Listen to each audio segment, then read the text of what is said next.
பல ஆண்டுகளாக பாலைவனத்தின் நடுவில் அமைந்திருந்த அந்த பழைய பள்ளிவாசல் யாரும் வராத அமைதியான இடமாக மாறிவிட்டது. பகலில் கூட மக்கள் அங்கே செல்ல தயங்குவார்கள். ஆனால் இரவு வந்தால் அந்த இடம் இன்னும் வித்தியாசமாக மாறிவிடும் என்று கிராமத்தினர் சொல்லிக்கொண்டே இருப்பார்கள். ஒரு நாள் இரவு நான் அந்த இடத்தை பார்க்க முடிவு செய்தேன்.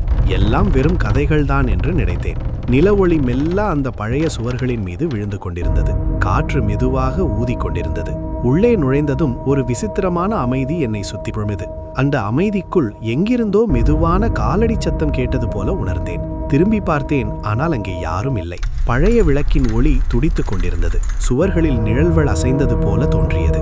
அந்த நேரத்தில் இந்த இடம் சாதாரணமானது இல்லை என்று என் மனசு சொல்ல ஆரம்பித்தது. கிராமத்தில் இருந்த பெரியவர்கள் சொல்லிய கதைகள் நினைவுக்கு வந்தது. இந்த இடத்தில் மனிதர்களுக்கு தெரியாத உயிர்கள் இருப்பதாக அவர்கள் எப்போதும் கூறுவார்கள். நான் இன்னும் சில அடிகள் முன்னே நடந்தேன். அப்போது குளிர்ந்த காற்று திடீரென அதிகரித்தது. இருளின் நடுவில் ஒரு கருமையான புகை போன்ற உருவம் மெதுவாக உருவாகும் போல தோன்றியது. அது மெதுவாக நகர்ந்தது. அதன் கண்கள் போல ஒளி ஒன்று இருளில் தெரிந்தது. அந்த நொடியில் நான் அங்கே தனியாக இல்லை என்று புரிந்தது. என் இதயம் வேகமாக துடிக்க ஆரம்பித்தது. வெளியே செல்ல வேண்டும் என்று நினைத்தேன். ஆனால் அந்த இடம் என்னை தடுக்கிற மாதிரி இருந்தது. அந்த உருவம் இன்னும் அருகே வந்தது.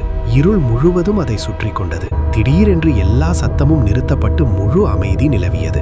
நான் வெளியே ஓடி வந்தபோது நிலவொளி மட்டும் அந்த பள்ளிவாசலை அமைதியாக ஒளிர செய்து கொண்டிருந்தது. இன்று வரை அந்த இரவை நினைத்தால் இன்னும் அந்த இடத்தில் ஏதோ மர்மம் இருக்கிறது என்று தோன்றுகிறது. அதனால்தான் இன்னும் யாரும் அந்த பள்ளிவாசலுக்கு இரவு நேரத்தில் செல்ல துணிவதில்லை. गाइस, இது போன்ற நிறைய வீடியோஸ்க்கு என் சேனலை சப்ஸ்கிரைப் பண்ணுங்க. அஸ்ஸலாமு அலைக்கும்.